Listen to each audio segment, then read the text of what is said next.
अस्सलामुअलैकुम वरहमतुल्लाहि वबरकातुहू। आज की इस भाग दौड़ भरी जिंदगी में हर इंसान सिर्फ एक ही चीज की तलाश में है और वो है सुकून। हम खुशियों को पैसों में ढूंढते हैं, ऊंचे मकानों में तलाश करते हैं और दुनिया की चमक दमक में सुकून तलाश करते हैं, लेकिन क्या वाकई हमें वहाँ सुकून मिलता है? अल्लाह रब्बुल इज्जत ने कुरान करीम में साफ फरमा दिया, अला बिज़िक्रिल्लाहि तत्मइन्नुल कुलूब। सुनो, अल्लाह की याद ही में दिलों का सुकून है। सुकून किसी बाजार में नहीं बिकता और ना ही उसे दौलत से खरीदा जा सकता है। ये तो अल्लाह का वो तोहफा है जो सिर्फ इन दिलों को मिलता है जो अल्लाह के करीब होते हैं। अगर आज आप परेशान हैं, तो बस ये 3 काम करके देखें। 1. शुक्र अदा करें। जो कुछ आपके पास है, इस पर अल्लाह का शुक्र अदा करना सीखें। 2. सजदा लंबा करें। अपनी हर परेशानी सजदे में अपने रब को सुना दें।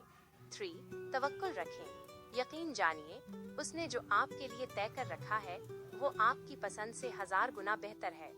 सोबर, अल्लाह हमें और आपको अपने जिक्र से दिल का सुकून अता फरमाए।